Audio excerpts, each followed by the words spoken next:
A fella called Sunil Sharma went on GB News yesterday and made some quite shocking claims about the Muslim community living in the UK. He stated that it's believed 70% of Muslim women are unemployed compared to 27% of Christian women. 55% of British Pakistanis are married to some sort of relative. And between 2007 and 2011, 37% of British Pakistani marriages in Bradford were to first cousins. And finally, Islamist terrorism is the most significant terrorist threat to the UK. Now, some of this is pretty damning to the multicultural dogma that's pushed by the mainstream, but I thought anyone could say anything online, so I'll look into each of these and see if they're actually true. Now, when it comes to the claim that 70% of Muslim women are out of employment compared to 27% of Christian women, that's actually a report from the government itself on evidence on employment opportunities for Muslims in the UK. No unsurprisingly, the left-wing media have tried to twist that into a stat about workplace discrimination. I suspect, however, that's just a red herring. I think we all know that Muslims tend to have ultra-conservative religious beliefs, that's another thing liberals tend to ignore, and their birth rate is much higher than non-Muslims. Henceforth, most of these women are at home raising all the kids, and I dare say a fair few of them are living off the state too. I mean, remember, Mohammed is now the most popular name for boys in the UK. Well, that means that the first point seems to be true, but what about the second one, that 55% of British Pakistanis are married to some sort of relative? Well, that one harks back to a study from 1988 where 100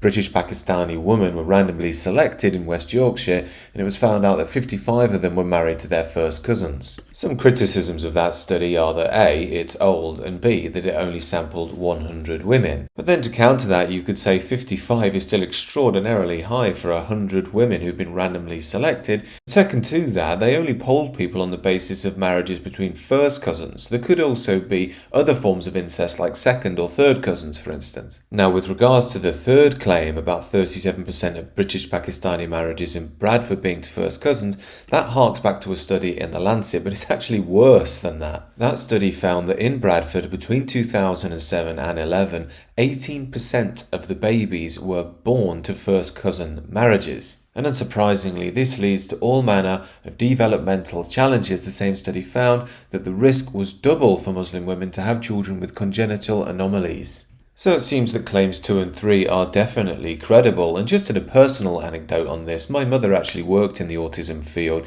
and she's a liberal lefty, and even she said there was a problem with cousin marriages in quote-unquote Asian communities. But as you'd imagine, it was completely toxic to talk about. If you dare mention it, you'll be labelled as evil and racist and so forth. That's exactly the same as the final claim that's made as well, and that's that Islamist terrorism is the most significant threat to the UK. I don't think we need to do any research into that, that's just obvious. But this is why Keir Starmer and the Guardianistas always talk about far-right terrorism being the real issue Britain faces. They do this because they don't want us to think that Islamic terrorism is a problem, because it undermines their multicultural leftist ideology. And while I'm not pro the riots or any form of violence, the fact does remain that the far-right aren't really killing anybody. Muslim terrorism has killed a lot of people across Europe, and often in the most brutal fashions. But the elephant in the room, of course, is what are we going to do about any of this? From what I can tell, the government has completely ignored it, as has most of the liberal media, apart from one article on the BBC reminding people that it's a bad idea to marry your cousin. The harsh reality is that nothing is going to be done about any of this because it makes leftist liberals feel uncomfortable and undermines their multiculturalist worldview. It's much easier just to yell racist at people and get on your moral high horse. And this is why I think a split is inevitable. We are going to see volcanisation. If communities are coming here from different parts of the world and bringing atavistic practices with them, and we're not allowed to talk about it or do anything about it, it's just not going to end well. But as I always say, I think that's a reason to sound a positive note. We can look forward to a sane future after the madness we've experienced and leave the woke utopia to sink into itself and collapse upon the weight of its own hypocrisy. These are just my views, however. Do let me know what you think down below, and do consider subscribing to the channel.